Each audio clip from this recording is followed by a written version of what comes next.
தானப்பா பேர் கொடுத்துட்டு வந்திருக்க, இப்ப போறது நான் கிடையாது நீதான் அப்படின்றாரு. பல்லக்கு ஏறி கிளம்பிட்டாரு. மதுரைக்கு இப்ப போயாச்சு, அரசபைக்கும் போயாச்சு. பெரிய பெரிய ஜாம்பவான்லாம் இருக்காங்க. விஷ்ணு சித்தரை சுத்தி பாக்குறாரு. யார் இவரு? விஷ்ணு சித்தராமே, இங்கேயும் வில்லிபுத்தூர்ல இருந்து வந்திருக்காரு போல.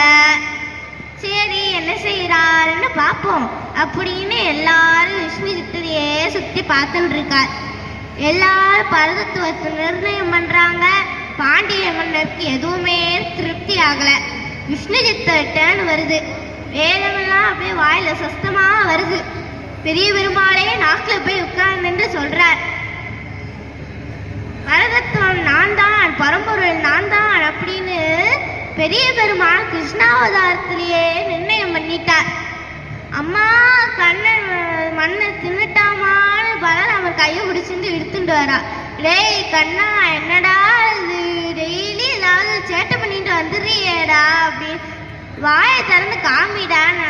இல்லம்மா நான் மண்ணை சாப்பிடலம்மா அப்படின்றாரு கிருஷ்ணர்.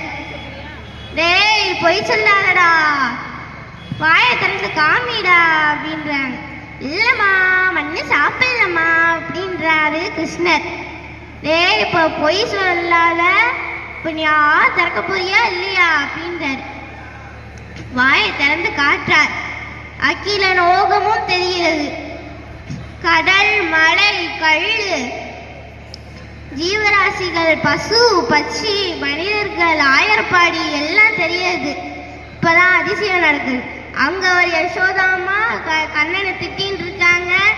அங்க ஒரு கண்ணன் ஆன வாயை திறந்துட்டு இருக்காரு. அதுக்குள்ள இன்னொரு லோகம் தெரியுது. அதுக்குள்ள ஒரு கிருஷ்ணன் யசோதாமாவும், யசோதாமா மயக்கம் போட்டு விழுந்துடுறாங்க. அதான் பெரிய பெருமாளே நான் தான் பரம்பொருள் அப்படின்னு கிருஷ்ணாவதாரத்திலேயே சொல்லிடுறாரு. இருந்தாலும் தன்னோட பக்தனால எல்லாரும் கேட்டுக்கணும் அப்படின்னு பாண்டிய மன்னருக்கு சந்தேகத்தை ஏற்படுத்துறாரு. பெரிய பெருமாளாவது விஷ்ணு சித்தரை பெரியாழ்வாரா வசதி பார்த்தாங்க.